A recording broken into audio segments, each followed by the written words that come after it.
Hello learners, welcome back to the channel. My name is Gufran Asmat और आज है 23 अक्टूबर 2021।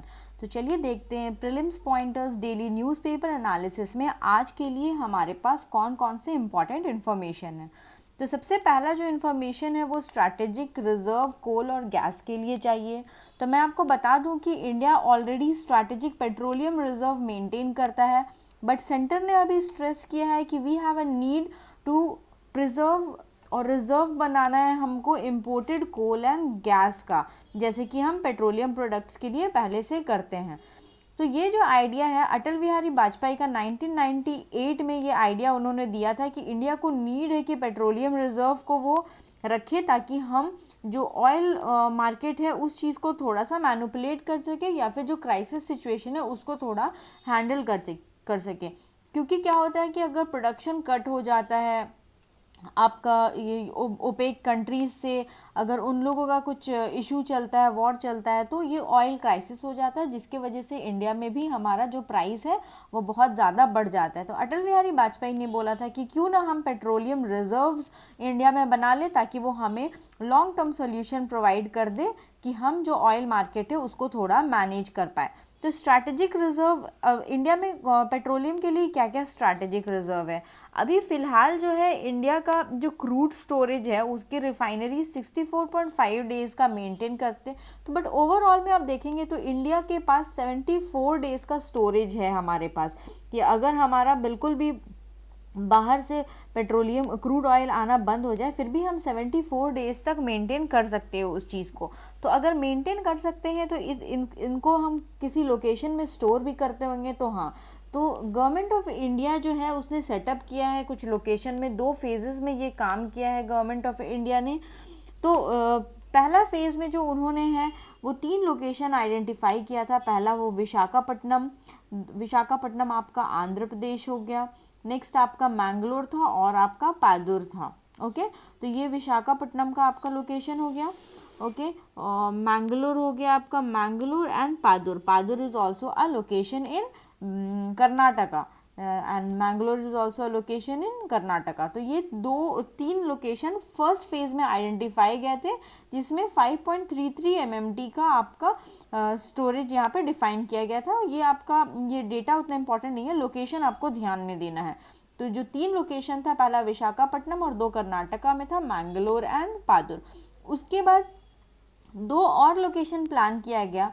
वो लोकेशन एक चांदी खोल है जो कि आपका उड़ीसा में है। ये मैप में आप ये लोकेशन देख सकते हैं, ये वाला लोकेशन हो गया आपका चांदी खोल, और पहला लोकेशन चांदी खोल, और वापस आपका पादुर में ही चीज़ों को और बढ़ाने की कोशिश की गई है कि और थोड़ा उसका लिमिट इंक्रीज कर दिया जाए। तो ये आपको चारों लोकेशन याद होनी चाहिए। ओके दोस्तों, ये आपको चारों लोकेशन याद होना चाहिए। तो अब इसी के लाइन में सेंटर ने स्ट्रेस किया है कि हम अब कोल एंड गैस के लिए भी रिजर्व बनाना चाहते हैं। ओके, तो इंडिया का जो Indian strategic petroleum reserve limited ISPRL, Indian strategic petroleum reserve limited, ये एक कंपनी है, इंडियन कंपनी। ये company is responsible for maintaining the country strategic petroleum reserve. तो कौन सी कंट्री मेंटेन कर रही है? इस कंपनी का नाम है Indian strategic petroleum reserve limited, ISPRL। कोई ONGC एंड ऑल कंपनी नहीं है, ये ISPRL कंपनी है। ISPRL कंपनी जो है ये एक होली ओन्ड सब्सिडरी है ऑयल इंडस्ट्री डेवलपमेंट बोर्ड की, which functions under the administrative control of Ministry of Petroleum and Natural Gas। और ये इमरजेंसी फ्यूल को स्टोर करती है फ्यूचर कंजम्पशन के लिए, और मैंने आपको लोकेशन बता दिया है। अब नेक्स्ट आर्टिकल के तरफ हम चलते हैं कि सुप्रीम कोर्ट ने सेंटर को बोला है कि बंगाल जो है वो CBI को बार नहीं कर सकता है। अभी CBI क्या होता है ये चीज़ हम देखते हैं। CBI जो है ये प्रीमियर इन्वेस्टिगेटिंग पुलिस एजेंसी है इंडिया में। ये आती है department of personal ministry of personnel pension and public grievances के अंदर आती है, जिसको आप शॉर्ट में दपर्ग भी बोलते हैं। तो ये दपर्ग के अंदर आती है। कितना बार बार ministry of personnel pension and public grievances बोलेंगे तो उसको हम शॉर्ट में दपर्ग बोलेंगे। ओके, तो ये दपर्ग के अंदर आती है। जो CBI है इसकी ओरिजिन क्या है, कहाँ से ये हुई थी? तो 1941 में इसको बनाया, ब्रिटिश गवर्नमेंट ने बनाया था। उसके बाद 1963 में ये एक एग्जीक्यूटिव बॉडी थी जो गवर्नमेंट ऑफ इंडिया के रेजोल्यूशन से बनी थी on the recommendation of Santhanam committee on prevention of corruption. तो सीबीआई जो है वो जो आपकी बनी है किस कमेटी, संथानम कमेटी के बेसिस में। अभी सीबीआई जो है वो पावर कहाँ से डिराइव करती है, तो ये आपको ध्यान में रखना है कि Delhi special police establishment act 1946 की जो है सीबीआई अपना पावर यहाँ से ड्रॉ करती है और इसी पावर को यूज़ करके सीबीआई इन्वेस्टिगेट करती है और उसका जुरिडिक्शन पावर भी यहीं से गवर्न होता है। तो सीबीआई जो है अपना पावर कहाँ से लेकर आती है, DSPE act, that is Delhi special police establishment act, और ये पहले एक एग्जीक्यूटिव बॉडी थी दोस्तों, ये चीज़ आपको ध्यान में रखना है। तो इंडिया में हमारा 28 स्टेट्स है, तो 28 स्टेट्स में हर स्टेट को सीबीआई को कंसेंट देना पड़ता है कि हाँ ओके आप आ करके हमारे यहाँ केसेस सॉल्व कर सकते हैं। लेकिन रिसेंट टाइम में ये देखा गया है कि बहुत सारे स्टेट्स हैं, फॉर एग्जांपल आंध्र प्रदेश और वेस्ट बंगाल, इन्होंने अपना कंसेंट को विदड्रॉ कर लिया, इन्होंने अपने कंसेंट को विदड्रॉ कर लिया है because of the tussle and जो प्रॉब्लम्स चल रही है सेंटर एंड स्टेट्स के बीच में। तो क्या होता है अगर कोई स्टेट सीबीआई को कंसेंट देती है एंड कंसेंट ले लेती है, अगर कोई स्टेट सीबीआई को जनरल कंसेंट दे देती है तो सेक्शन 6 ऑफ डीपीएसई एक्ट के द्वारा, डीएसपी एक्ट के द्वारा सीबीआई को बार बार फ्रेश परमिशन नहीं लेना पड़ेगा हमेशा किसी भी केस के लिए इन्वेस्टिगेशन करने के लिए, एंटर करने के लिए उस स्टेट में। लेकिन अगर वो अपना कंसेंट वापस ले लेती है तो सीबीआई को कंसेंट मांगना पड़ेगा, और अगर कंसेंट नहीं दिया जाता है तो सीबीआई ऑफिशियल के पास they will not have the power of police personnel when they enter that state, तो वो उस स्टेट में जाकर के कुछ देख नहीं सकते। हाँ, लेकिन अगर कोई एक इन्वेस्टिगेशन है जो पहले से सीबीआई में रजिस्टर्ड थी कंसेंट विदड्रॉ करने के पहले, वो केसेस बिल्कुल सीबीआई देख सकती है। ओके तो ये चीज़ आपको ध्यान देना है। और सीबीआई का फंक्शन क्या है, वही नॉर्मल जो फंक्शन है कि वो क्राइम स्टैटिस्टिक्स को देखेगी, फ्रॉड अगर कमिटेड है पब्लिक सर्वेंट के द्वारा वो देखेगी, bank fraud, narcotic, cyber crime, हर तरह का terrorist, bomb blast, anti corruption agencies का आपका वर्क को कोऑर्डिनेट करेगी। ये एक्ट करती है as an Interpol of India. तो which is the Interpol of India? Interpol of India is CBI is called the Interpol of India. Okay दोस्तों, तो ये चीज़ आपको ध्यान में रखनी है। नेक्स्ट जो हमारा टॉपिक है वो भीमा कोरेगांव के से रिलेटेड है। भीमा कोरेगांव जो है ये अभी इसने रिसेंटली 203rd एनिवर्सरी सेलिब्रेट किया है। ये जो फाइट है वो 1818 में हुई थी। ओके तो ये फाइट आपकी 1818 में हुई थी और 1 जनवरी 2021 को इसने अपना 203rd एनिवर्सरी सेलिब्रेट किया। तो क्या था भीमा कोरेगांव बैटल? भीमा कोरेगांव बैटल जो है ये एक बैटल बोला जाता है जहाँ पे लोअर क्लास पीपल जैसे दलित, इन्होंने पेशवाज या फिर मराठास को बैटल में हराया था। तो ये क्या बैटल था? ये बैटल जो था वो 1 जनवरी 1818 को फॉट किया गया था between Peshwa forces and the British. जो ब्रिटिश आर्मी है उसमें मेनली दलित सोल्जर्स थे, उन्होंने upper caste dominated Peshwa army से फाइट किया था और इस ब्रिटिश आर्मी ने आपकी पेशवा को डिफीट कर दिया था। लेकिन ब्रिटिश आर्मी में कौन थे? ब्रिटिश आर्मी में दलित थे। ओके तो इसीलिए इसको बोला जाता है डिफीट ऑफ पेशवा, इसको कंसिडर किया जाता है as a victory against the caste based discrimination and oppression. हुआ क्या था दोस्तों कि पेशवा बाजीराव टू ने महार कम्युनिटी को इंसल्ट किया था एंड उनको टर्मिनेट कर दिया था from the service of his army. तो वो लोग साइड हो गए थे ब्रिटिश गवर्नमेंट के साथ, ब्रिटिश के साथ वो लोग साइड हो गए थे एंड देन इन दोनों के बीच में क्लैशेस हुआ, फाइट हुआ और it was one of the last battle जो थर्ड एंग्लो मराठा वॉर का था, वो लास्ट बैटल था जो पेशवा का डोमिनेशन को तोड़ दिया था। बाबा साहेब अम्बेडकर जो भीमराव अम्बेडकर हैं उन्होंने इस साइट को विजिट किया था 1 जनवरी 1927 में। तब से ये साइट बहुत अ सेशन ऑफ प्राइड माना जाता है। ओके और इसी साइट में एक विक्ट्री पिलर या फिर रण स्तंभ या जन स्तंभ इंस्टॉल किया गया है दोस्तों। 2018 में ये देखा गया था कि जब वो लोग 200th एनिवर्सरी सेलिब्रेट कर रहे थे, तो एनिवर्सरी सेलिब्रेट करने के वक्त में कुछ क्लैशेस भी देखी गई थी आज के डेट में भी दलित एंड मराठा ग्रुप्स में। तो देखो दोस्तों कितना टाइम पार हो गया था 2018 में, करीब करीब 200 ईयर्स पार हो गया था, लेकिन फिर भी क्लैशेस देखा गया था दलित एंड मराठा ग्रुप में। तो ये चीज़ आपको पता होनी चाहिए। नेक्स्ट आर्टिकल जो है हमारा फाट्फ से रिलेटेड है, फाइनेंशियल एक्शन टास्क फोर्स। अगर आप न्यूज़ को रेगुलर कॉपी कर रहे हो तो आपको पता होगा कि फाट्फ के ग्रे लिस्ट में फाट्फ में ग्रे लिस्ट ने किसको रखा है, ब्लैक लिस्ट में किसको रखा है। ओके, तो अभी अभी रिसेंटली फाट्फ ने अनाउंस किया है कि वो जॉर्डन, माली एंड टर्की को भी ग्रे लिस्ट में रखना चाहता है। तो पहले से ग्रे लिस्ट में कौन है फाट्फ में? पाकिस्तान पहले से है फाट्फ की ग्रे लिस्ट में, और अभी अभी उसने अनाउंस किया है कि जॉर्डन, माली एंड टर्की भी है। एंड उसका जो ब्लैक लिस्ट है, उसके ब्लैक लिस्ट में कौन सी कंट्री आती है दोस्तों? ये कंट्री आपकी ईरान एंड नॉर्थ कोरिया, ये दोनों कंट्री आती है। तो चलिए पहले मैं आपको ये चीज़ समझा दूँ, उसके बाद फिर ये वाला इन्फॉर्मेशन पे आप थोड़ा ध्यान देंगे। फाट्फ जो है एक इंटर गवर्नमेंटल ऑर्गेनाइजेशन है जिसको 1989 में फाउंड किया गया था। ये इनिशिएटिव G7 कंट्रीज़ की है फ्रेंड्स, तो आपको ध्यान देना है G7 कंट्रीज़ की ये इनिशिएटिव है। इसका हेडक्वार्टर जो है पेरिस, फ्रांस में है। ओके, 2009 के हिसाब से फाट्फ में टोटल 37 मेंबर्स हैं। तो फाट्फ का रोल क्या है? फाट्फ जो है एक वॉचडॉग है टेरर फाइनेंसिंग का, कि ये टेरर फाइनेंसिंग को देखता है और ये फाइनेंशियल क्राइम्स को भी मॉनिटर करता है।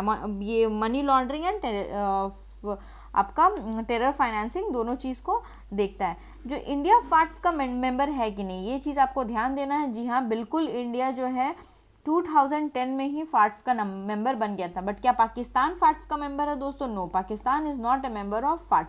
अब लिस्ट क्या होता है, ब्लैक लिस्ट क्या होता है एंड ग्रे लिस्ट क्या होता है? ब्लैक लिस्ट वो कंट्रीज़ होती है जिसको कॉल फॉर एक्शन ग्रुप में लाया जाता है, जहाँ पे वो ऐसी कंट्रीज़ होती है जो नॉन कोऑपरेटिव कंट्रीज़ होती है या फिर टेरिटरीज होती है, उसको NCC TCB बोलते हैं।